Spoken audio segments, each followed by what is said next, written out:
We're turning the most simple ingredients into the most fantastic side dish for you to have this Christmas or really any time of the year. It is extremely easy. Like I said, only a few simple ingredients, and you get to see my mug on the face again because I really enjoyed doing it last time.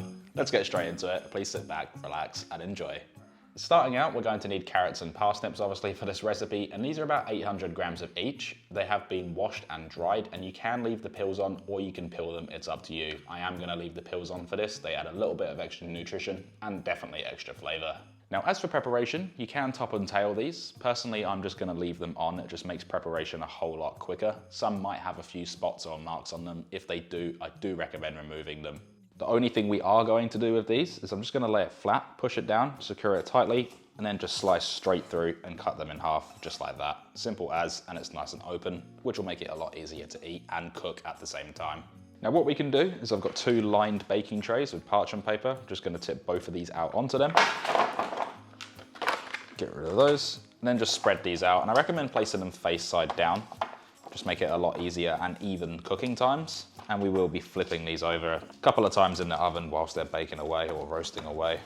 With that all in, I'm then going to grab some olive oil. This isn't extra virgin olive oil, but you can use that for this recipe.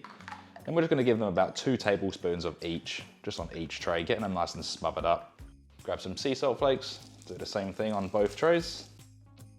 And then we're going to need cracked black pepper, and the amount is completely up to you. But I do recommend going quite heavy on these, just makes the flavour pop even more. Okay, with that done, let's make our way over to the oven. And this has been preheating for about 15 minutes. It's at 200 degrees Celsius or 390 degrees Fahrenheit. We can then just chuck these in. And then we're going to roast these for about 15 minutes to start, then flip them over and get that nice caramelization all over. Now after 15 minutes, we're going to open the door. Just be careful of the steam. What we're going to do is you can either do this in the oven or you can take them out. I'm just going to flip them over. We're just going to do that for everything. And if your oven's like mine and I've got the parsnips on the bottom, you can also swap the trays over, putting them on the top and then the carrots on the bottom. This oven I have though has pretty even heat, so it shouldn't matter too much. Just be careful you don't burn yourself. With that done, chuck them back in. We're just going to let them go for about another 5 to 10 minutes, just until they're nice and caramelized on that opposite side. Now in the meantime, we're going to get a pan, place it on our stovetop over a medium heat. Then we're going to add in 42 grams of unsalted butter. I use unsalted butter because you can control the seasoning a lot better. And then I'm just going to give it a mix around to give it a little helping hand in starting to melt. And we don't want this to come to a boil or anything like that. We just want it simply to melt. Now once it has melted, I'm going to add in 10 sage leaves. This is going to be a fantastic infusion. And along with the infusion, I'm just going to add in 1 sprig of rosemary. What we're going to do now is just give this a good mix through. We are going to allow it to start sizzling. And we're just going to cook this for 1 minute so that they can infuse into the butter. Also, whilst you're doing this, you can give it a little season with sea salt flakes to taste. Okay, so now after 1 minute, I've got 60 grams of honey here. Just going to pour this in. This is going to add a beautiful sweetness, and the natural sugar within will help slightly thicken this up and turn it more into a glaze. Give this a mix around. Just going to cook this for about 1 to 1.5 minutes, just until it starts to thicken up and have that beautiful, delicious, rich golden color. Okay, so after 1 minute, this is starting to thicken up quite nicely. If you scrape it through, you can start to see the bottom of the pan. We don't want to reduce it down any further than this, so we can then turn it off the heat, give it a little stir, and then just remove it straight from the stovetop. After that final roast, we're going to turn this off. Watch out for any steam. And then we'll just get these out.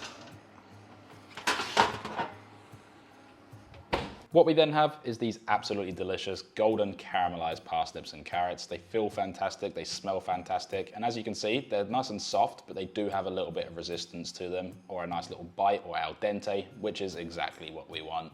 Then as for serving them up, you really can do it however you like to. I like to just make a nice little spiral in there and just kind of stack them up one by one. If you want to just put them in a bowl, go for it. It's completely up to you how you want to do this. Last but not least, we then have our glaze. Just get a spoon. We're just going to gently pour that over the top of these.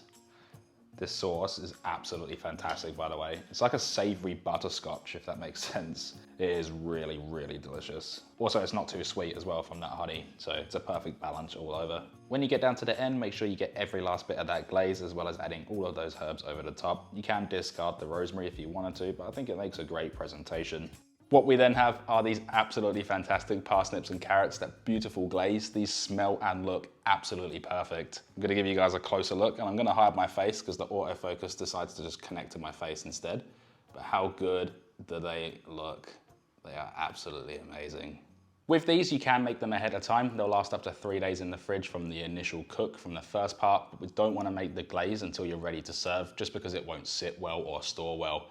As for reheating these, simply chuck them back in the oven for about 5 to 10 minutes, just until they're hot throughout, and then get that nice hot glaze over the top.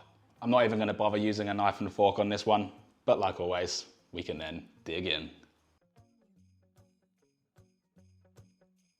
There isn't really any words to describe how good this actually is. It's so fresh, it's so tasty, it's extremely simple, and it's really cheap to make as well. It will be the perfect table filler for you on Christmas. Everyone who will have this will be absolutely delighted with it. It's an amazing recipe, and I really hope you guys enjoy it. If you did enjoy this video, please hit that like button. It really does help me out. Consider subscribing, and I hope you all have a fantastic Christmas, and I'll see you in the next one. Thanks for watching.